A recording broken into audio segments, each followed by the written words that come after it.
अस्सलाम वालेकुम। नए वीज़े पे सऊदी अरब या किसी मुल्क में जाने पे ऑफलोड हो जाना,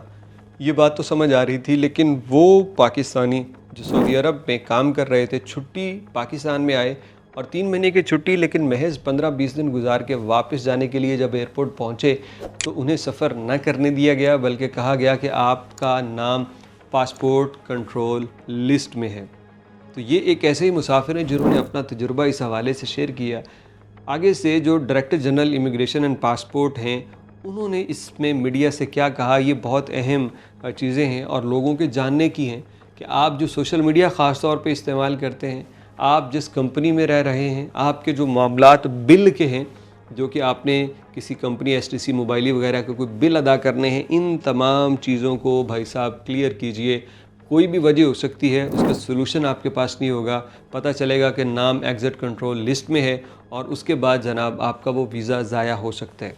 तो ये एक मुसाफिर जिन्होंने अपनी स्टोरी शेयर की है, उन्होंने कहा कि मैं 3 महीने की छुट्टी लेके आया था पाकिस्तान और यहाँ पे जिस काम के लिए मैं आया वो मेरा काम पूरा हो गया और मैं तकरीबन कोई 20 दिन के बाद वापस जाने के लिए जब एयरपोर्ट पे पहुँचा तो एफआईए ने मुझे रोक लिया कि आपका नाम जो है वो पासपोर्ट कंट्रोल लिस्ट में है, कि आप बाहर नहीं जा सकते। मैंने उनको बतलाया कि मेरा नाम क्यों है, तो उन्होंने मुझे आगे से कहा कि सऊदी अरब में गैर कानूनी सरगर्मियों में मुलव्वस होने की वजह से आपका नाम ये है। तो उन्होंने कहा कि मैं छुट्टी आया हूँ, मुझे वहाँ एयरपोर्ट पे किसी ने रोका नहीं है, मैं वापस जा रहा हूँ, लेकिन मुझे वापस नहीं जाने दिया गया कि आप सफ़र नहीं कर सकते। अभी भाई कहते हैं कि वहाँ पे मेरा ये वीज़ा ज़ाया हो जाएगा, जहाँ मैं काम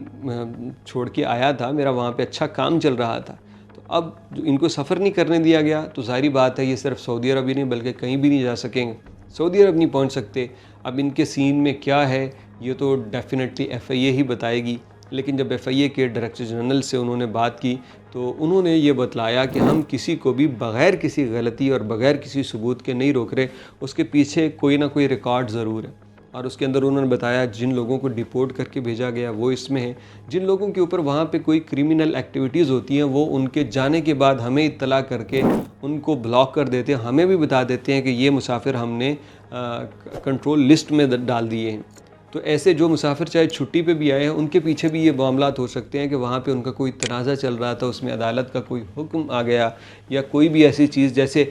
ये उन्होंने नहीं कहा लेकिन मैं कह रहा हूँ कि अक्सर लोग ये करते हैं कि उनके ज़िम्मा किसी कंपनी के कोई सिम होती है, बिल होते हैं, लेकिन वो बिल अदा नहीं करते, उनको पूछा तो नहीं जाता, लेकिन उनके ख़िलाफ़ कोई अदालत का हुक्म आ जाए तो उसके बाद उस हुक्म के बाद उस बंदे के ख़िलाफ़ ज़ाहिरी बात है रिकॉर्ड आ गया और रिकॉर्ड याफ्ता बंदे को वो हो सकता है अपने मुल्क में वापस एंटर ना होने दें और इसीलिए वो एफआईए के साथ भी वो रिकॉर्ड शेयर कर देते हैं। एक ये वजह है, अपने छोटे से छोटे मामलात को भी सुलझाएं। हो सकता है छुट्टी आए लेकिन बाद में नाम जो है वो कंट्रोल लिस्ट में डाल दिया जाए। दूसरी बात अहम इसके अंदर ये है कि जो लोग सोशल मीडिया इस्तेमाल करते हैं वो नहीं जानते कि वो कितना ख़तरनाक काम कर रहे हैं। सोशल मीडिया पे कोई ऐसा रियासत मुखालिफ पोस्ट करना, शेयर करना, लाइक करना, ये भी आपका नाम इस लिस्ट में डलवा सकता है। ज़रूर एहतजाज कीजिए, अपनी आवाज़ उठाइए, आपको हक़ हासिल है, जो भी चाहें बोलें, लेकिन जब देखिए आपके रिस्क के जो मामलात हैं उसके अंदर अगर कोई ख़राबी पैदा हो तो मेरा ख़्याल है आपको उसको पहले बचाना चाहिए। इसके अलावा और कई मामलात हो सकते हैं जो कि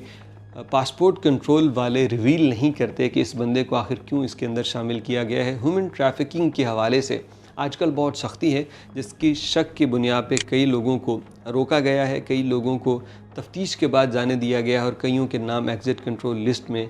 शाया किए गए हैं। अगर किसी बंदे के साथ उसको लगे कि मेरा ये नाम गलत है इसके अंदर, तो उसे एफआईए से रब्ता करके इस लिस्ट से अपना नाम निकलवाने के लिए ज़ाहिरी बात है कोशिश करनी पड़ेगी, वरना इस मुल्क में ख़ुद ब खुद कुछ नहीं होता, करना पड़ता है, मरना पड़ता है, फिर जाके अपना हक़ और रास्ता कहीं जाके इंसान को मिलता है।